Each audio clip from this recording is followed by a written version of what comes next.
আজকে একটি গল্প পড়লাম। গল্পটি সবার সাথে শেয়ার করার ইচ্ছে হলো, তাই সবার সাথে শেয়ার করতেছি।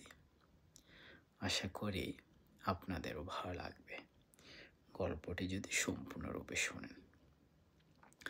মনোযোগ দিয়ে শুনবেন। গল্পটি হচ্ছে মহামানব, গৌতম বুদ্ধ এবং রাহুল। তা আমি গল্পের সারমর্ম বলবো, বিস্তারিত বলতে যাব না। গল্পের সারমর্ম হচ্ছে, বুদ্ধ সাহিত্য অধ্যয়ন করলে দেখা যায় বুদ্ধ সাহিত্যের মধ্যে মানব জাতির নৈতিক চরিত্রের পদস্খলন না ঘটার জন্য 5টি নৈতিক শিক্ষা প্রজ্ঞাপ্ত করেছিলেন। এই 5টি নৈতিক শিক্ষার মধ্যে একটি শিক্ষা হলো মিথ্যা কথা না বলা। তা আমরা সাধারণ মানুষ কর্মব্যবস্থার ব্যস্ততার জীবনে অনেক ধরনের মিথ্যার আশ্রয় গ্রহণ করে থাকি।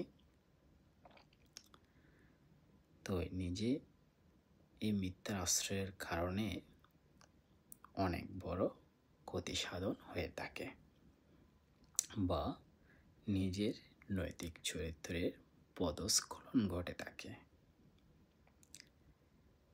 তো এই গল্পটি সারমর্ম অর্থ হচ্ছে, রাহুলকে কিভাবে মিথ্যা কথা না বলার জন্য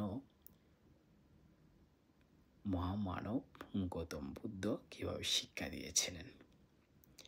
খুব ইন্টারেস্টেড গল্পের মধ্যে, আমার খুব ভালো লেগেছিল গল্পটি পড়ে।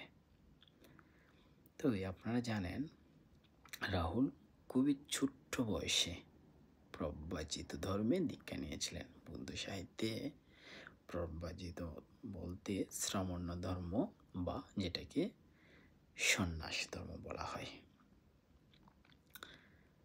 তো খুব ছোট বয়সে যেহেতু রাহুল শ্রামণ্য ধর্মে দীক্ষা নিয়েছিলেন, প্রব্রাজিত ধর্মে দীক্ষা নিয়েছিলেন, তো ছোট বাচ্চাদের মন মানসিকতার মধ্যে একটু দুষ্ট প্রকৃতির ভাব থাকে।